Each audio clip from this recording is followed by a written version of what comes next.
United States Treasury Department presents Guest Star with Harry Sosnick and the Savings Bonds Orchestra, yours truly, John Conte, and starring Margaret O'Brien.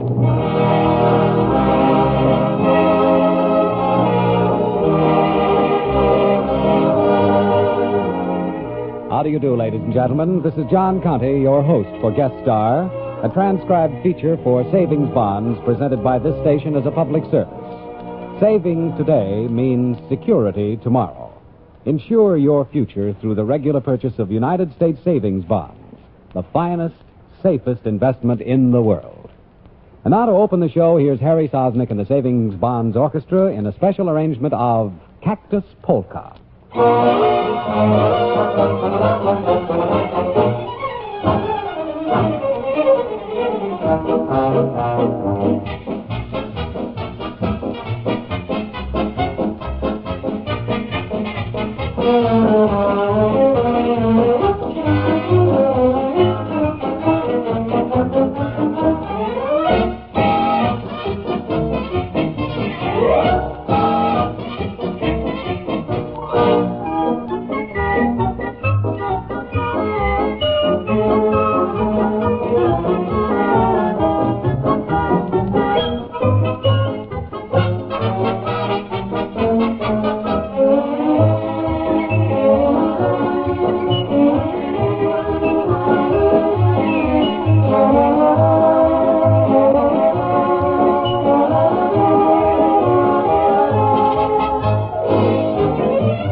Thank you, Harry.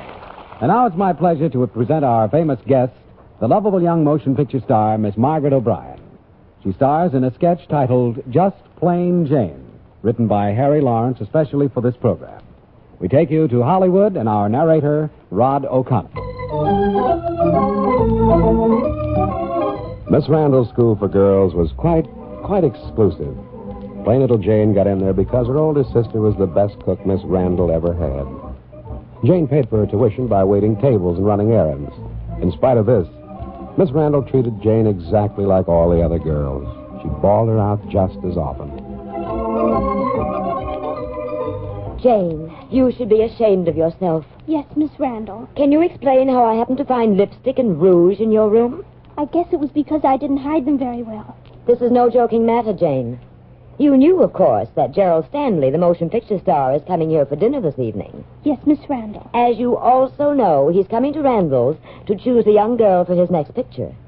But he wants a girl who is sweet and unspoiled, not one who uses cosmetics. Yes, Miss Randall. I mean, no, Miss Randall. 2 demerits for you, young lady.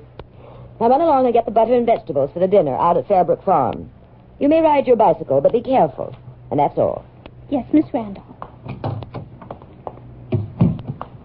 Oh, Mr. Newberry, Miss Randall says I may take my bicycle out. I'm going to Fairbrook Farm. Well, that's fine, Miss Jane. Here it is. Thank you. My, such excitement today. Gerald Stanley, eh? Yes, he's going to choose one of us girls for his next picture. Wonderful. I've been caretaker here for a good many years, Miss Jane. In all that time, there's been no sweeter, finer young lady here than yourself. Mr. Newberry, I thank you. However, there are other girls here, more show-offy, more glamorous looking. So don't be too disappointed, Miss Jane, if he picks somebody else. I won't, Mr. Newberry. I shan't be disappointed at all. Because you see, I know he'll pick somebody else. Well, off to Fairbrook Farm. At least the cows and the chicken think I'm glamorous.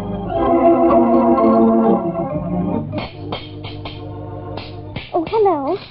I think you have a flat tire. You think I have a flat tire. Young lady, I know I have a flat tire. That's funny. A flat tire is funny only when someone else has it. If you took off those dark glasses, maybe you could see what you're doing better. I know, but I'm accustomed to wearing them.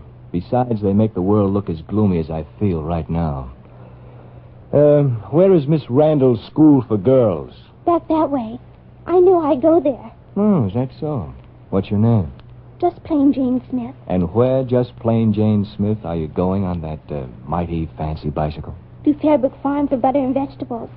We're having a very special dinner at Miss Randall's tonight. Do you know who's going to be there? Gerald Stanley. No. Ever seen any of his pictures? Every one of them. His last one was awfully corny. I thought so, too. And you know what?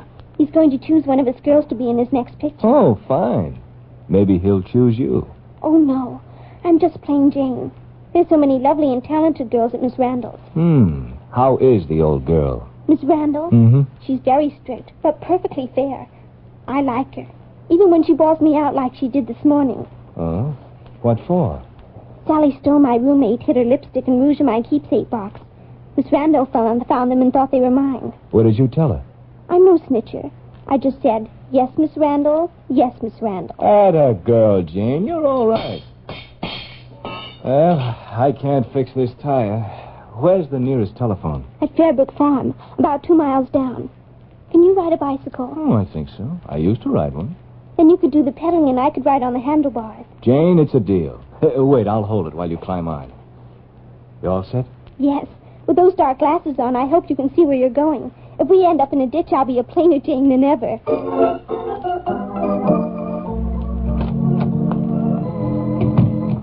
You sent for me, Miss Randall? Yes, Jane. I have something to tell you. And I hope you appreciate what I'm going to say. Yes, Miss Randall. In spite of the many capable and charming girls we have here, Gerald Stanley, for some reason, has chosen you. Yes, Miss Randall. Yes. Well, aren't you thrilled? Oh, yes, Miss Randall. Perhaps it was because you helped him with his car this afternoon. You didn't know that was Mr. Stanley, did you? Yes, Miss Randall. You did? You see, his cigarette lighter was inscribed Gerald Stanley. The cigarette case was engraved Gerald Stanley. His suitcases, his briefcase, and his car were all marked Gerald Stanley. So I sort of suspected he was Gerald Stanley.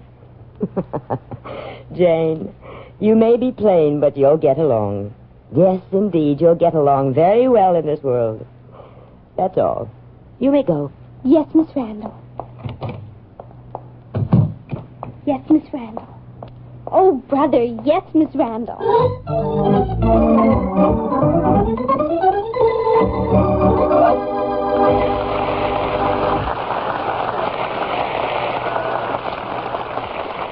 And now here's our star with the curtain speech, Miss Margaret O'Brien. I hope you liked our story about Just Plain Jane. Because it proves that wishes come true. And every boy and girl listening to me, and grown-ups too, can have their favorite wish come true, just as if they had a wishing well. The modern wishing well is built of United States savings stamps and savings bonds. When you have a wishing well made of stamps and bonds, you can't help but make your wishes come true. Because you've saved for them, and that's the surest way to get them. So boys and girls, buy savings stamps at school or at the post office. And ask your parents to buy bonds, too. Because they're the best way to make your dreams come true.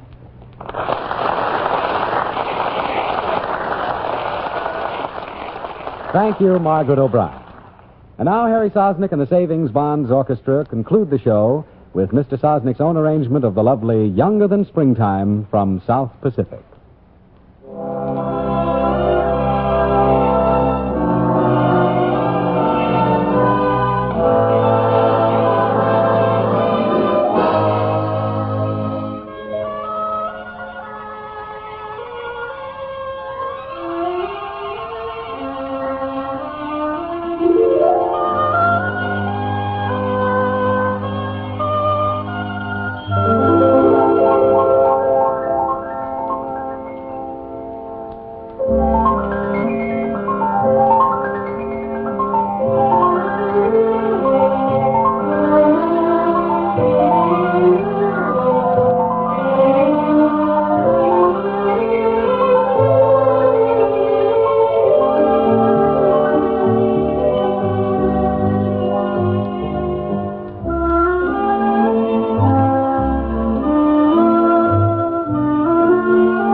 During the past quarter hour, you've been listening to Guest Star, a transcribed feature for savings bonds presented by this station each week as a public service. Our thanks again to our star, Margaret O'Brien, for great performance. Appearing in the supporting cast were Norman Field, Peter Leeds, Ann Stone, and Rod O'Connor. The play was directed by Louis Graff with Irma Glenn at the organ. Next week, we'll have another outstanding star and more fine music by Harry Sosnick and the Savings Bonds Orchestra, so we hope you'll be on hand. Meanwhile, this is John Conte saying so long and suggesting that you plan today for a secure tomorrow. Invest in United States savings bonds.